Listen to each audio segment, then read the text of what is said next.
로마서 14장 14절에서 18절 말씀을 봉독합니다. 내가 주 예수 안에서 알고 확신하노니 무엇이든지 스스로 속된 것이 없으되 다만 속되게 여기는 그 사람에게는 속되니라. 만일 음식으로 말미암아 내 형제가 근심하게 되면 이는 내가 사랑으로 행하지 아니함이라. 그리스도께서 대신하여 죽으신 형제를 내 음식으로 망하게 하지 말라. 그러므로 너희의 선한 것이 비방을 받지 않게 하라. 하나님의 나라는 먹는 것과 마시는 것이 아니요 오직 성령 안에 있는 의와 평강과 희락이라. 이로써 그리스도를 섬기는 자는 하나님을 기쁘시게 하며 사람에게도 칭찬을 받느니라. 아멘.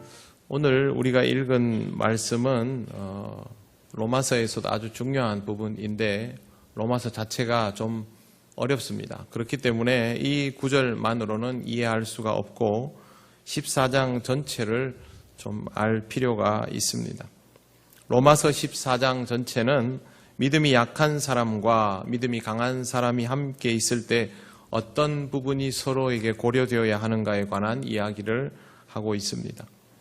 이런 것들을 생각하지 않고 오늘 본문에 있는 먹고 마시는 게 문제가 아니니 신경 쓰지 말아라 하는 것을 아주 단순하게 해석하면 오해하기 쉽습니다. 제일 먼저 이 말씀 앞에서 우리가 알아두어야 할 것은 사람은 다 다르다라는 것입니다. 사람의 차이는 남성과 여성, 어른과 아이, 강함과 약함, 또 성향의 차이일 수 있습니다.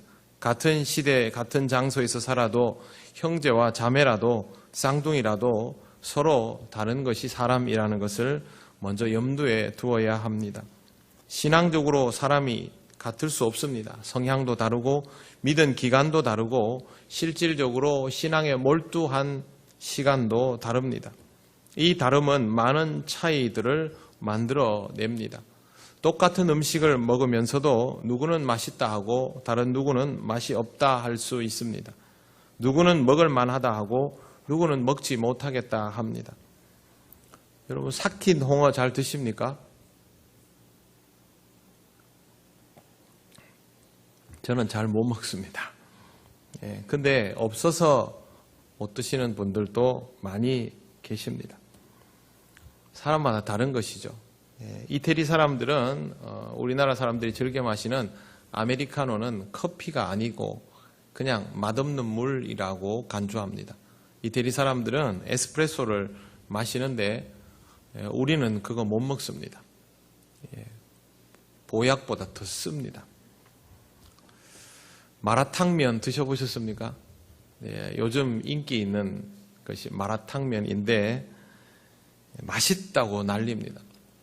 근데 저는 한 번도 도전해서 성공해 본 적이 없습니다.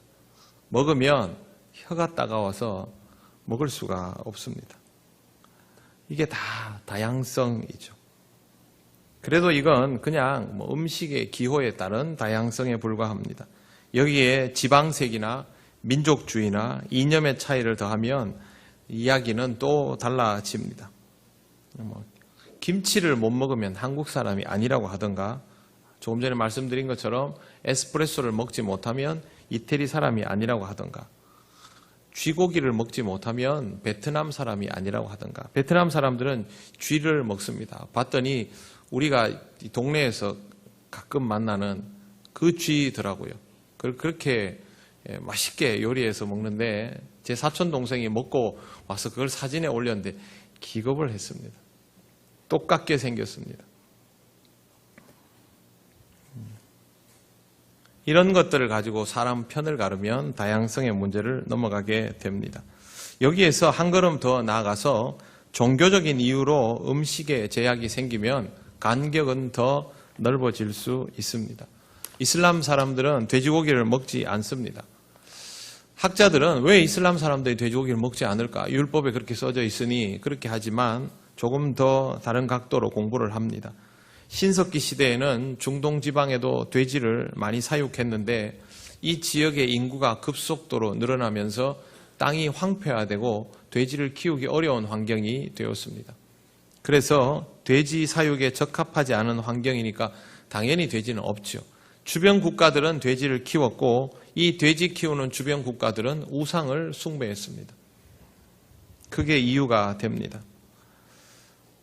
단순히 음식을 먹는 것이 아니라 돼지를 먹는 것은 이방의 문화를 접하게 되는 것이라서 그렇습니다.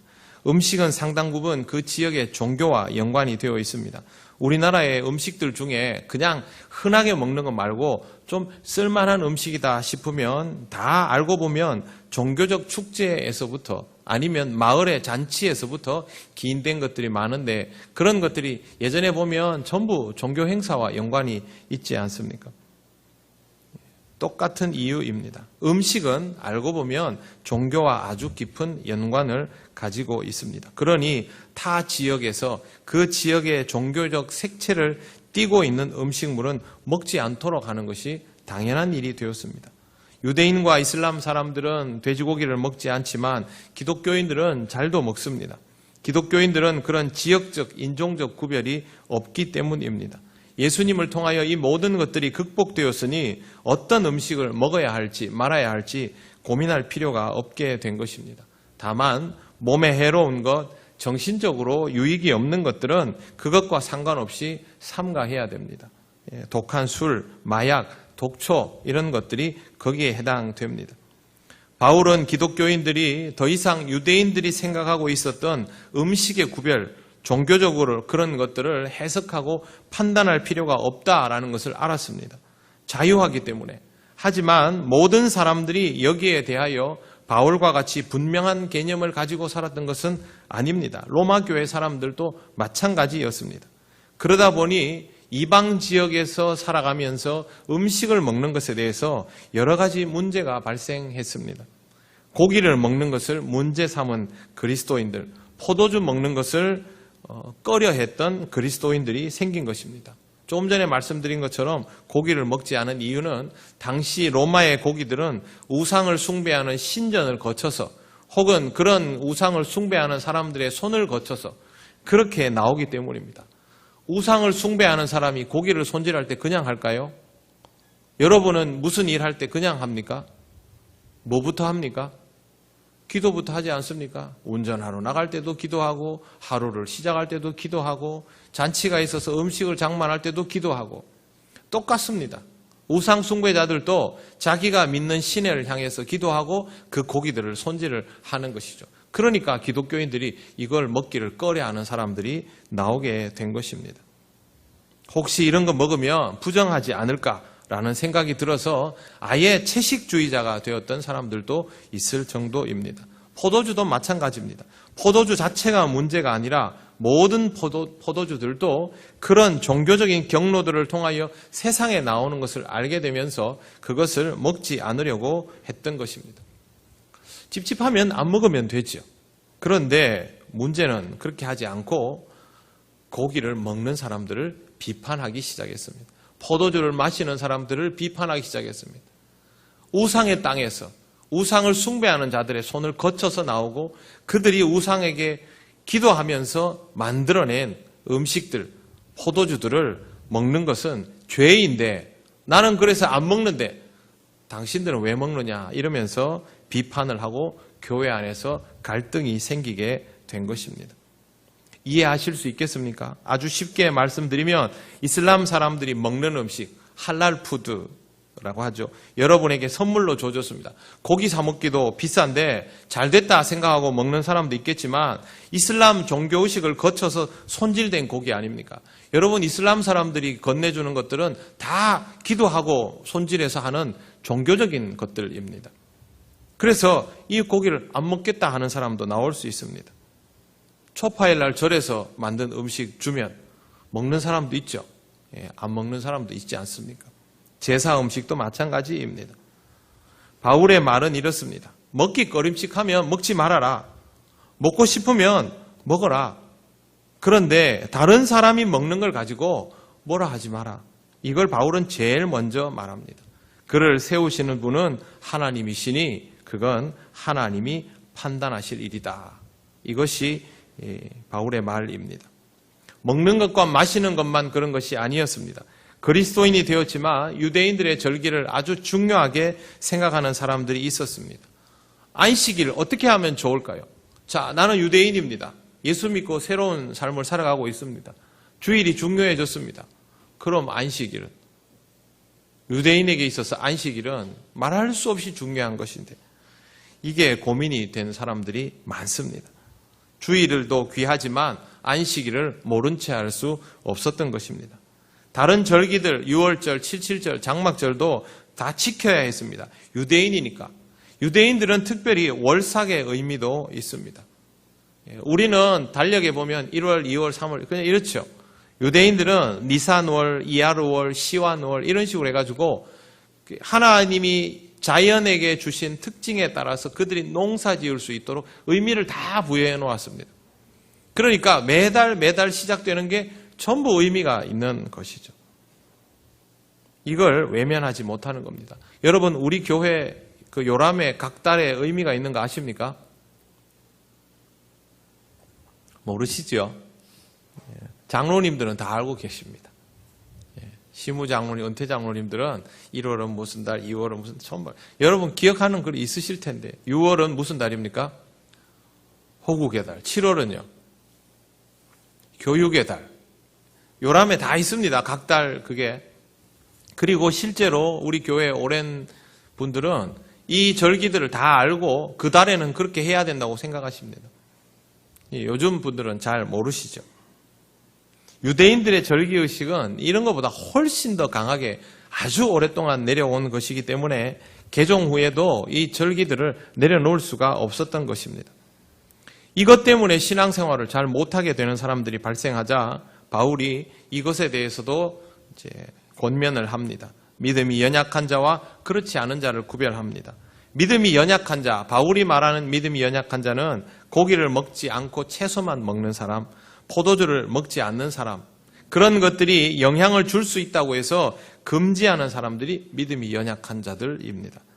제사 음식을 먹지 않으면 우리는 더 투철한 사람이라고 생각했던 시절이 있습니다. 그런데 바울은 오히려 반대로 이런 것들을 절제하는 사람이 믿음이 연약한 사람이라고 말합니다. 유대의 절기를 지키는 사람이 믿음이 연약한 사람이고 유대인이지만 이런 것에 구애받지 않는 사람이 믿음이 연약하지 않은 사람입니다. 다른 민족들도 각기 자기들 나름대로의 미풍양속에 따라서 뭔가가 다 있겠죠. 그런 것들을 지키는 사람이 아니면 의도적으로 절제하려고 드는 사람, 이런 사람들은 영향을 받는 사람들. 그래서 믿음이 연약한 사람이라고 보는 것입니다. 그런데 여기에 한 가지 더 있습니다. 자기가 그것에 영향을 받을까 봐 두려워서 이런 것들에 대해서 나름대로 절제하거나 하면서 자기처럼 하지 않는 다른 사람들을 비판하는 사람들. 바울의 입장에서는 그 사람들이 믿음이 연약한 사람들입니다. 조건에 대해서 자유하지 못한 것뿐만 아니라 그 조건으로 다른 사람을 판단하는 것이 바로 믿음이 약하기 때문이라는 것이죠. 하나님은 바울로 하여금 이 문제를 보게 하시고 엄히 경계하게 하셨습니다.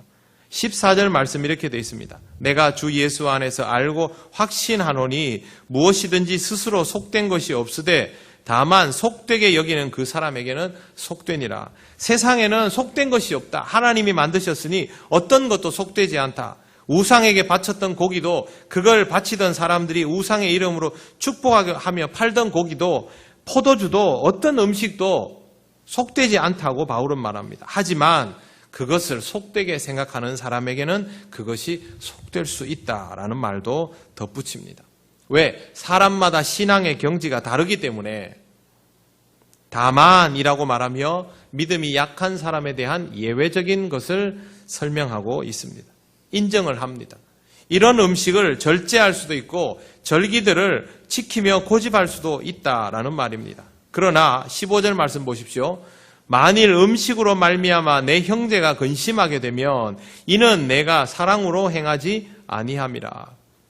이거 잘 해석해야 됩니다. 1차적으로 이 말씀은 우상과 연관된 고기 때문에 시험 들까 봐 먹지 않고 절제하는 연약한 믿음의 사람들 앞에서 믿음 좋다고 나는 자유하니까 괜찮다고 하면서 마구 먹어서 그 사람들로 하여금 혼란스럽게 하는 것을 말합니다.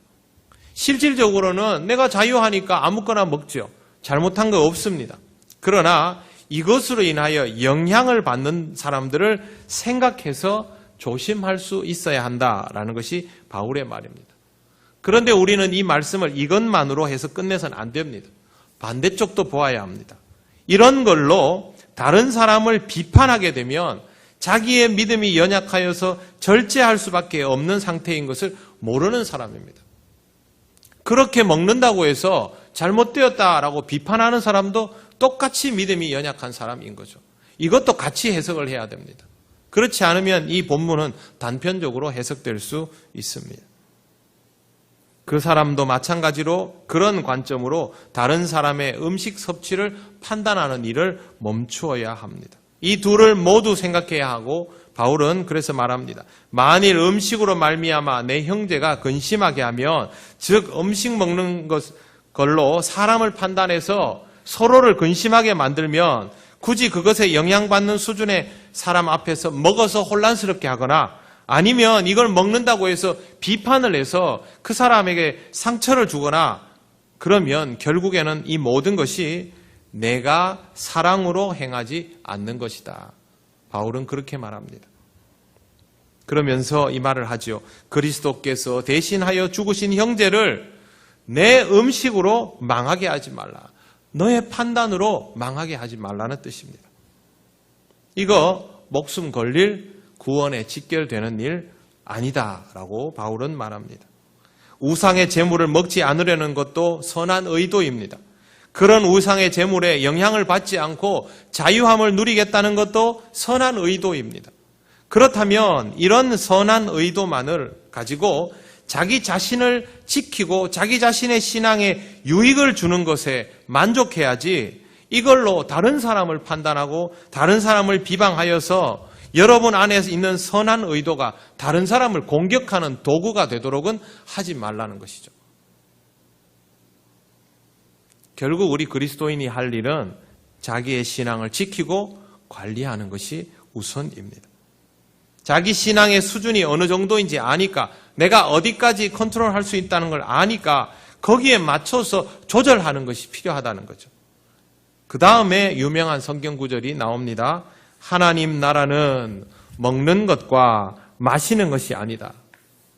무엇을 먹고 무엇을 마시는가에 경건의 기준이 있는 것이 아니다. 신앙의 기준이 있는 것이 아니다 라고 말합니다. 만약 그렇게 생각한다면 아직도 믿음이 연약한 수준이라는 거죠. 이걸 먹으면 나쁘다. 이걸 먹은 것에 대해서 판단을 하는 사람, 아니면 내가 이것 때문에 영향을 받는 사람, 아직도 그 수준이라는 것이죠. 진짜 중요한 것을 모르고 있는 겁니다. 뭐든 막 먹고 뭐든 막 마셔도 된다는 뜻이 아닙니다. 다른 사람에게 미치는 영향을 생각하지 않을 만큼 지금 그 사람이 경험하는 하나님 나라의 지경은 딱 나밖에 없는 상태라는 거죠. 바울은 왜 이 말을 할까요? 하나님은 왜 바울에게 이것을 말하게 할까요? 하나님의 나라는 나의 나라가 아닙니다. 내 나라가 다른 사람에게 확장되고 강요되는 것이 하나님 나라가 아닙니다. 그러니 내 기준으로 다른 사람을 판단하지 말아야 하고 내 방식을 다른 사람에게 강요하지 않아야 합니다. 그건 내 나라가 다른 사람에게 강요되는 것입니다. 하나님의 나라는 말 그대로 하나님의 나라입니다. 내 것을 다른 사람에게 강요하거나 나를 기준으로 다른 사람을 판단할 수 있는 그런 나라가 아니라 오직 하나님의 뜻을 중심으로 세워지는 나라입니다. 그래서 하나님 나라의 첫 번째 가치는 성경에 있는 것처럼 의입니다. 하나님 나라는 먹는 것과 마시는 것에 있는 것이 아니고 오직 성령 안에서 의와 평강과 희락이, 의가 제일 먼저 나옵니다. 의라는 개념은 유대인들만 이해할 수 있습니다. 채테크라고 하는데요. 하나님과 인간 사이의 조화로움을 의라고 합니다. 하나님이 인간에게 주신 덕목이 인간이 받아들이면 유지되는 상태. 이게 바로 의입니다. 이렇게 받아들이면 하나님의 뜻이, 하나님의 선함이 인간에게 받아들여지면 인간은 그것을 통하여 평강의 상태가 됩니다. 하나님과 당연히 나는 평강이지. 그렇지 않습니다. 하나님의 덕과 내가 가지고 있는 판단 기준 사이에서 갈등이 일어나면 평강이 오지 않습니다.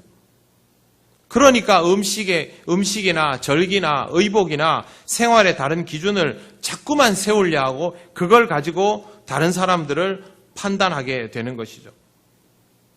여러분, 다른 사람을 보면서 내가 불편한 이유가 그 사람 때문일까요? 나 때문일까요? 나 때문이죠. 내가 불편한 거 아닙니까? 평강이 없으면 그렇게 된다는 겁니다. 하나님과 내 사이에 평강이 이루어지면 다른 사람에 대하여 불편할 이유가 없어지는데 그것이 아직 온전하지 않으니까 내 기준이 더 살아있는 것이고 내 기준을 벗어나면 불편한 거죠. 예수님께서 세리와 죄인들을 만나고 죄인이라 부르는 그런 사람들과 함께 있을 때 예수님은 불편함 없이 만나셨어요. 그런데 그 모습을 보고 있는 바리새인과 서기관 제사장들은 어땠습니까? 불편했죠. 그게 하나님의 기준입니까? 아니죠. 그 사람들은 평강이 없는 겁니다. 바로 그런 이치입니다. 이런 사람들은 못마땅해 하면서 끝내 그 사람들에게 가시돋치게 대하고 상처를 주고 그렇게 합니다. 지금 바울을 보십시오. 바울은 사실상 모든 것이 자유합니다. 그는 유대인이기도 하고 로마인이기도 합니다. 유대의 종교적 지식이 가득하고 헬라와 로마 철학에 대해서도 박식합니다. 신앙적으로도 아주 깊은 정진을 이루고 있습니다. 그런 바울이 보기에 이런 걸로 서로 불편하게 하고 비방하고 하는 유대인들이나 신앙에 약한 사람들, 아직도 이 경지가 낮은 사람들을 보면 얼마나 답답하겠습니까? 하나님 나라가 아닌 자신이 기준 잡아놓은 방식을 확장시켜 나가는 이런 고집스러운 사람들을 보면 화가 날 법도 한데 바울은 그들에게 화를 내지 않고 이렇게 하나님의 길을 따라 해법을 제시하고 있습니다. 그런 거 중요한 거 아니니까 그런 거 신경 쓰지 말고 하나님의 의를 받아들이는 데에 더 집중하고 거기서부터 내가 평안한 것이 먼저다. 왜 그렇게 인생을 힘들게 사느냐? 그 말 하고 있는 겁니다.